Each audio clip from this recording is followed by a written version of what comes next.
on to something that is more realistic and more complex. So this is the entire part covering fluidization.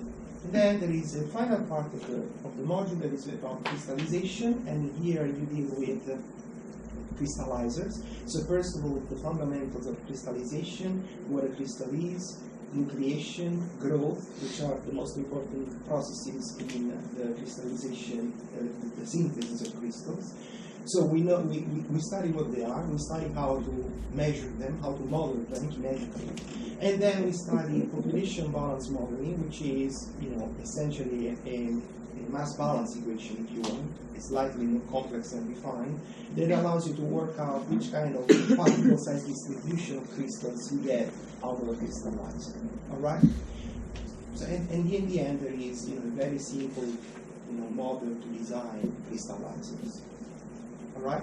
So, at the end of the module, there's going to be an exam, which is worth 80%, and then there's going to be 20% of coursework. But actually, there is one coursework and one in-class test. The in-class test is about the part that I cover, about catalytic reactor and combustors, whereas the other part, the coursework, is going to be about the other part of fluidization. So there is no coursework about crystallization. Right. Is it more or less clear? Yeah? So do you have questions?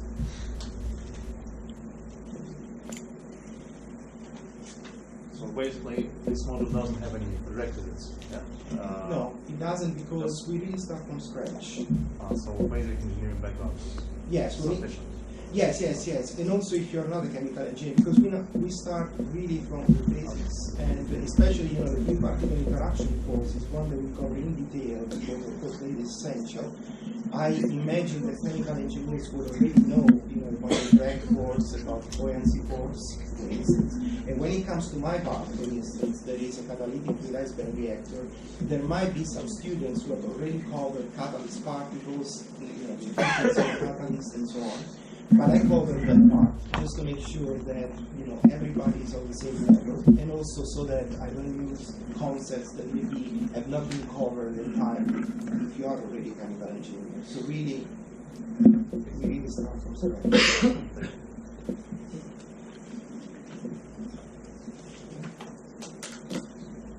No other questions? All right. Is there stuff on there, or should I? Yeah, I have your.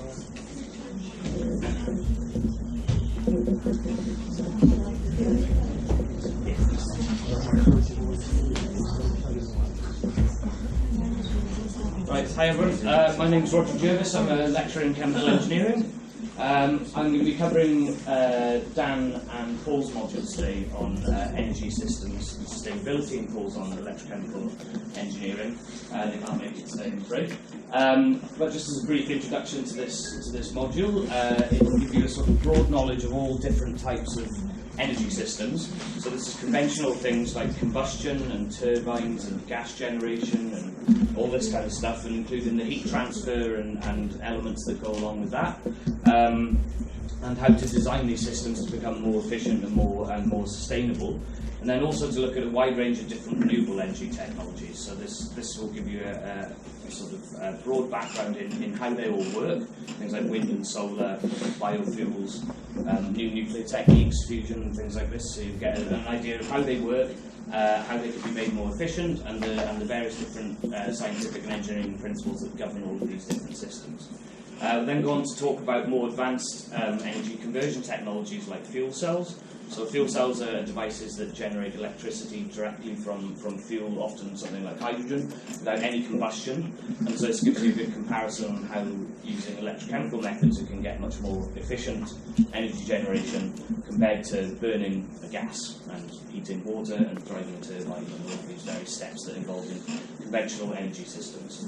And then finally, there's some environmental and economic issues relating these things. Obviously, energy generation is a big topic at the moment, and the UK and the world in general is converting from older forms of energy generation and storage to newer forms.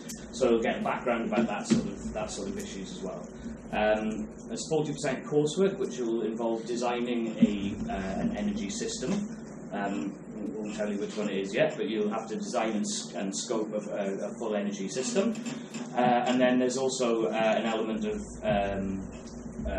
scientific literature review in there as well. So this really links into some of the research that's going on in the Electrochemical Innovation Lab here in UCL around these sort of topics. So it'll give you some idea of what's required to do research into these areas as well. And that's 40% coursework and 60% exam. Any questions on that one before we move on? Sorry, my left hand. I think this is available on all the streams, this module. Yeah. And it's sort of from scratch, as Luke was saying as well, so you don't need any prerequisite knowledge there. And then finally, electrochemical engineering power sources, which is taught by Professor Paul Shearing. I will also be doing some teaching of this course as well around electrochemical methods. So this is sort of introducing a newer topic of a type of engineering, as it were, electrochemical engineering. And fundamental basis of electrochemistry is compared to a normal chemical reaction where you've got electrons being transferred between molecules that are very close to each other in a reaction like combustion or some sort of reaction like that. In electrochemical reactions, we separate this process so that the electron transfer occurs on what's called an electrode, so a metal surface usually. And in doing that, we can make use of that electron. So either that electron can go around a circuit and generate some power, or we can do the reaction in the opposite way, where we can put electrons in deliberately to force a chemical reaction to happen. So this has all sorts of different applications in chemical engineering, in things like the chlor-alkali process, but also in a lot of new modern energy storage and conversion technologies, which you'll learn about in this module. So lithium-ion batteries, other types of batteries, well, all types of batteries actually will be covered in this course. Fuel cells, which I mentioned earlier.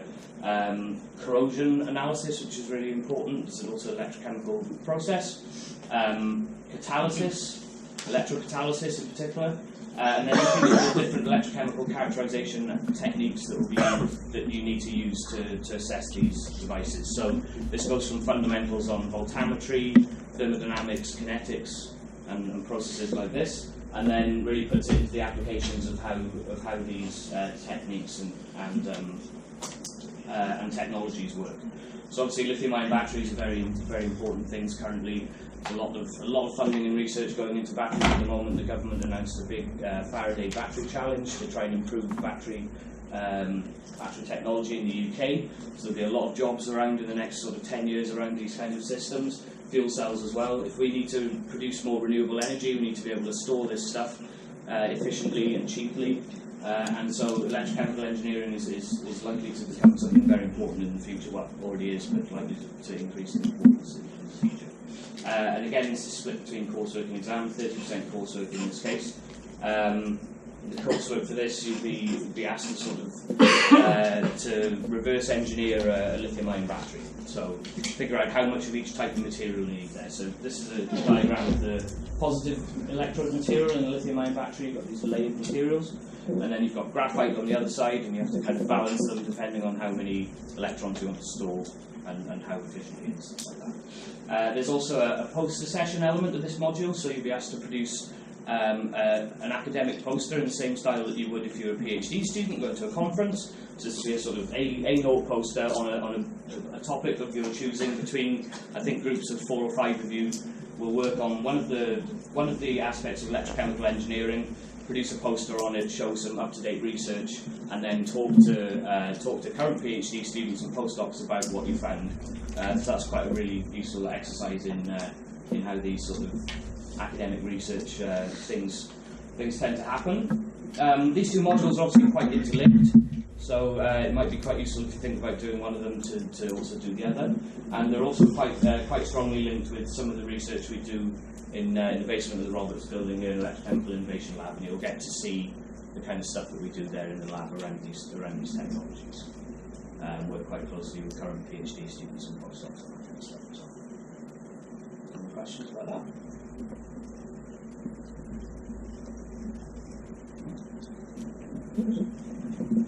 Okay, great.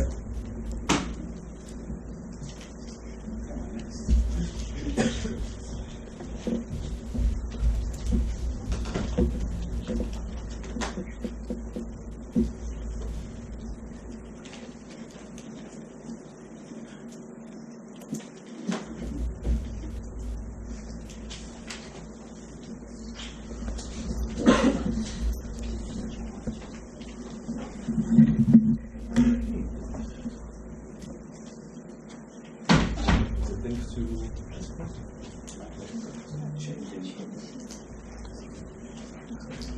It still shows something. Oh.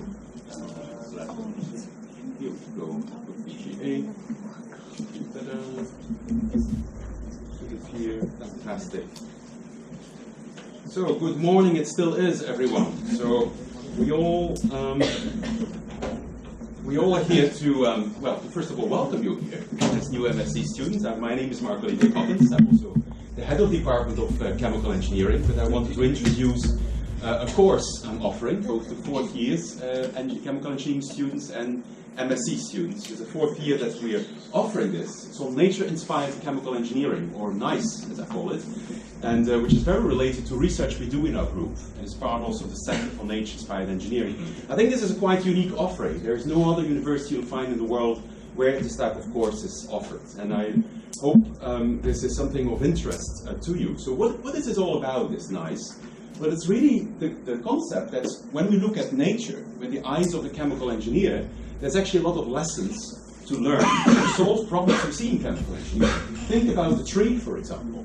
A tree is in fact a chemical reactor. It's a biomass reactor, and it uses, of course, the sunlight to convert the carbon dioxide into the material that grows the tree, and oxygen. And each of these scales is important, from the nanoscale where photosynthesis